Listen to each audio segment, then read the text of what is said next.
দর্শক শ্রোতা, বর্তমান যুগে বাংলাদেশের ভয়ঙ্কর এবং ভাইরাল একটি সাপ রাসেল ভাইপার।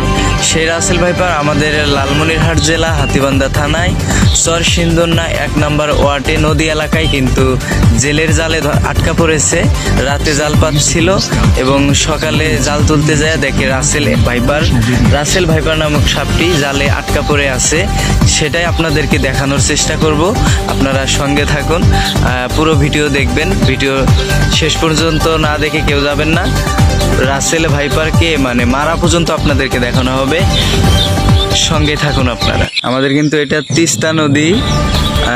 রাতে পানি বাড়ছিল, রাতে কিন্তু পানি বাড়ছে, বন্যা আসছে। এই পানিতে মনে হয় ভেসে আসছে রাসেল ভাইপার।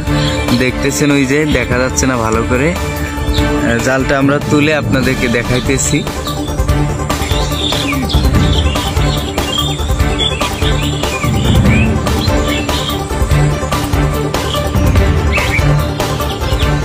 ওই জালে তো দর্শক শ্রোতা, এতদিন কিন্তু আমরা টিকটক, ফেসবুক, তারপরে ইউটিউব এগুলোতে রাসেল ভাইপার দেখতাম আর ভাবতাম যে এটা একটা গুজব।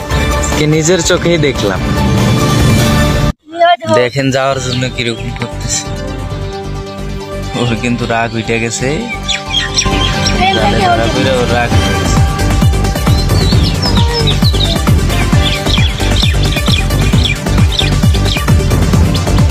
SafeMusicList.com, royalty-free music for marketing and promotional videos. দেখেন ওর কি শক্তি। হ্যাঁ, মারতেছি আমরা কিন্তু ওকে মেরে ফেলবো। ওর বাবা মারেন। দেখছেন ওর কি শক্তি। দেখেন কত বড় হয়ে গেছে। ঠুকুর দেওয়ার জন্য কিরকম হা করে, দেখছেন? রে বাবা, দাঁড়ান, মুখটা দেখেন, মুখ কিরকম হা করে দেখি। মারে দেখি নাই, দেখি দর্শক শ্রোতা দেখেন